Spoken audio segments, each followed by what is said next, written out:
Friends, AP police constable mains exam జరిగింది కదా.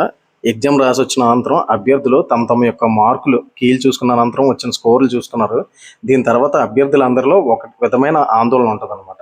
దాని అనంతరం వారి యొక్క అనేక సందేహాలు వస్తుంటాయి అనమాట. వాళ్ళకి వచ్చిన స్కోర్లు బట్టి, అంటే మనకు వచ్చిన స్కోర్ బట్టి మనకి మార్కులు వస్తాయా, అంటే ప్రీవియస్ కట్ ఆఫ్లు ఎంత ఉన్నాయి, అయితే ఇప్పుడు పేపర్ అనేది ఇంతకు ముందు పేపర్ కంటే కష్టంగా ఉందా, ఈజీగా ఉందా, లేకపోతే ఇంతకు ముందు కంటే ఈసారి ఎక్కువ కట్ ఆఫ్ ఉంటుందా, లేకపోతే తక్కువ కట్ ఆఫ్ ఉంటుందా. ఎందుకంటే లాస్ట్ కంటే ఇప్పుడు 3 రెట్లు జాబులు అధికంగా ఉన్నాయి కదా. అప్పుడు లాస్ట్ టైం సివిల్లోని కట్ ఆఫ్ అనేది 132 నుంచి 138 మధ్యలోనే వివిధ జిల్లాల్లో కట్ అయింది కదా.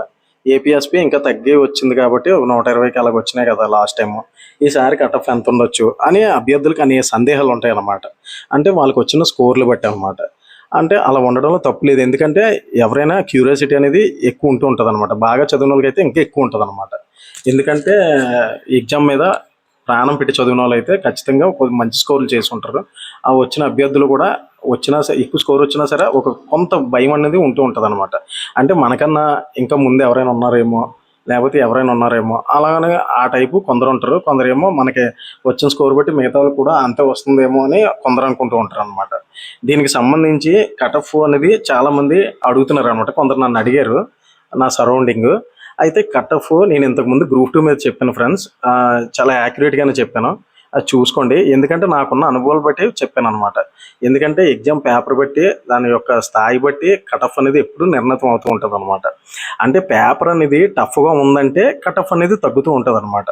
అలాగే పేపర్ అనేది ఈజీగా ఉందంటే కట్ ఆఫ్ పెరుగుతూ ఉంటుంది. అలాగే మోడరేట్గా ఉంటే మాదిరిగా ఉంటూ ఉంటుంది అనమాట. అయితే ఈ ఎగ్జామ్ చూసుకుంటే మనం పేపర్ చూసుకునేటప్పుడు మరీ కష్టంగా లేదు, అలాగని మరీ ఈజీగా కూడా లేదు. అలాగే మోడరేట్గా ఉన్నాయన్నమాట. కరెంట్ అఫైర్స్ చూసుకుంటే మరీ ఈజీగా ఏం లేవు. కొన్ని క్వశ్చన్స్ చూస్తే టఫ్గానే ఉన్నాయి. అలాగే ఇండియన్ హిస్టరీ చూసుకుంటే పర్వాలేదు. అలానే పాలిటీ చూసుకున్నా పర్వాలేదు. ఎకానమీ చూసుకునేటప్పటికి కొంత మోడరేట్ కంటే కాస్త ఎక్కువ డోస్ పెంచాడు అనమాట. అలాగే ఇంగ్లీష్ చూసుకున్నప్పుడు పర్వాలేదు.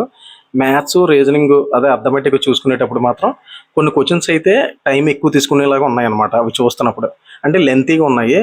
కొన్ని టైం కిల్లింగ్ చేసేలాగా ఉన్నాయన్నమాట. కొందరైతే వాటిలో మంచి స్కోర్లు చేశారు, కొందరైతే వదిలేశారు అనమాట. నాన్ మ్యాథ్స్ స్టూడెంట్స్కి అయితే కొద్దిగా కష్టంగా ఉంటుంది అనమాట. ఆ విధంగా చూసుకున్నప్పుడు ఇంగ్లీష్లో మంచి స్కోర్ చేయొచ్చు, అలాగే ఇందులోనే ఒక మాదిరిగా చేయొచ్చు. అలా చూసుకుంటే హిస్టరీలో మంచి స్కోర్ చేయొచ్చు అనమాట. పాలిటీ చూసుకుంటే పాలిటీ ఈజీగానే ఇచ్చాడు అనమాట. అంత కష్టంగా లేదు. అలాగే జాగ్రఫీ చూసుకున్నప్పుడు పర్వాలేదు, మరీ టూ మచ్ టఫ్ కాదు కానీ బాగానే ఇచ్చాడు. అలాగా చూసుకునేటప్పుడు మనకి ఎకానమీ చూసుకున్నప్పుడు కొద్దిగా టఫ్గానే ఉంది. కరెంట్ అఫైర్స్ మోడరేట్గా ఉన్నాయి. అంటే కొన్ని క్వశ్చన్స్ ఈజీగా ఉన్నాయి, కొన్ని అయితే టఫ్గా ఉన్నాయి. ఆ విధంగా చూసుకునేటప్పుడు మనం పేపర్ యొక్క స్థాయి చూస్తే, దాని యొక్క కాఠిన్యతను చూస్తే, ఈ పేపర్ అనేది మరీ ఈజీగా అయితే లేదు, ఓ మాదిరిగా మోడరేట్గానే ఉందన్నమాట. దీన్ని బట్టి చూసుకుంటే అంటే ఇంతకు ముందుతో కంపేర్ చేసుకుంటే ఈసారి నోటిఫికేషన్ అనేది 3 రెట్లు ఎక్కువ ఉందన్నమాట. అంటే జాబ్స్ ఎక్కువ ఉన్నాయన్నమాట. దాన్ని బట్టి చూసుకునేటప్పుడు పేపర్ కూడా ఇంకోటి ఆలోచించాలి ఫ్రెండ్స్. మనం ఎప్పుడు కూడా ఈ పేపర్లో అనేది నెగిటివ్ మార్క్స్ లేవన్నమాట. ఇది కూడా కట్ ఆఫ్ పెరగడానికి ఒక రీజన్గా ఉంటుంది అనమాట. అయితే అభ్యర్థులు కొందరు అనుకోవచ్చు, లాస్ట్ టైం 132 నుంచి 138 మధ్యలో కదా కట్ అయింది, ఈసారి ఇంకా భారీగా తగ్గిపోద్దేమో, 3 రెట్లు జాబ్స్ ఉన్నాయి కదా అనుకుంటూ ఉంటారు అనమాట. దానికి మనం అలా అనడానికి వీలు లేదనమాట. ఎందుకంటే ఒక అభ్యర్థి అనేది టాపర్ని చూసుకుంటే, టాపర్ నుండి సెకండ్ ర్యాంకర్, థర్డ్ ర్యాంకర్కి వచ్చేటప్పటికి మనకి వేరియేషన్ తగ్గుతూ ఉంటుంది అనమాట. అలాగే కిందకు వచ్చేటప్పటికి ఒకే మార్క్ మీద అనేక మంది స్టిక్ అవుతూ ఉంటారు అనమాట. అంటే చాలామంది ఉంటారు అనమాట ఒక మార్క్ మీద. అలాంటివి చూసుకునేటప్పుడు అంటే అభ్యర్థుల యొక్క స్కోర్లు బట్టి మనం చెప్పగలం అనమాట. ముందే మనం ఇష్టాసారంగా ఎంత ఉంటుంది కట్ ఆఫ్ యూట్యూబ్లో కొంతమంది పెట్టుకుంటుంటారు అనమాట. అలాంటివి నేనైతే పెట్టను ఫ్రెండ్స్. ఎందుకంటే నేను పెట్టానంటే యాక్యురేట్గా పెడతాను. వివిధ వర్గాల నుంచి సేకరించిన సమాచారం మేరకు మాత్రమే పెడతాను అనమాట. అందువల్ల అందుకే నా ప్రీవియస్ వీడియోలు చూడండి, అందులోనే నేను చాలా యాక్యురేట్గా చెప్పాను. ఆల్మోస్ట్ నియర్గానే వచ్చింది. అలాగే దీంట్లో మనం చెప్పాలంటే ఇప్పుడు అభ్యర్థుల యొక్క స్కోర్లు కావాలన్నమాట మనకి. నేను ఆల్రెడీ గ్యాదర్ చేస్తున్నాను. అలాగే మీ యొక్క స్కోర్లు కూడా కింద కామెంట్ సెక్షన్లో మెన్షన్ చేయండి ఫ్రెండ్స్. వీటిల్లో అలాగే డిస్ట్రిక్ట్ కూడా మెన్షన్ చేయండి. దీనివల్ల ఏంటంటే మనం ఎంతవరకు కట్ ఆఫ్ ఉండడానికి అవకాశం ఉంటుంది, అంటే టాప్ టు బాటమ్ నుంచి చూసుకుంటే యావరేజ్గా ఎంతవరకు ఆ పోస్టులు బట్టి.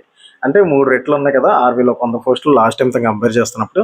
మరి ఈసారి లాస్ట్ టైం కంటే కట్ ఆఫ్ అనేది తక్కువ ఉంటుందా, భారీగా తగ్గుతుందా, లేకపోతే ఇంకా పెరుగుతుందా? దీనికి సంబంధించి అనేక సందేహాలకి మీకు సమాధానం ఇస్తూ ఒక వీడియో చేస్తాను.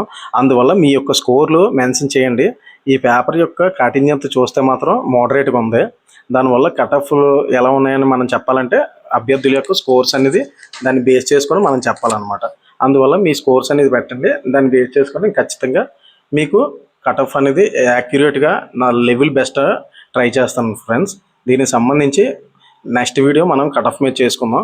మీ స్కోర్స్ మెన్షన్ చేయండి, నేను అలాగే స్కోర్స్ గ్యాదర్ చేసి యావరేజ్లో ఎంతవరకు సివిల్కి కట్ ఆఫ్ ఉండొచ్చు, ఏపీఎస్పీకి ఎంత ఉండొచ్చు, దీన్ని బట్టి నేను ఫర్దర్ వీడియో చేస్తాను ఫ్రెండ్స్. నా వీడియో కన్నా నచ్చినట్లయితే లైక్ చేయండి, షేర్ చేయండి, సబ్స్క్రైబ్ చేయండి. అలాగే బీఎస్కే బ్లాగ్స్ తెలుగు అనే ఛానల్ని సబ్స్క్రైబ్ చేయించండి. చాలామంది వీడియో చూస్తున్నారు కానీ సబ్స్క్రైబ్ చేయట్లేదు ఫ్రెండ్స్. ప్లీజ్ సబ్స్క్రైబ్ చేయండి. Thank you friends.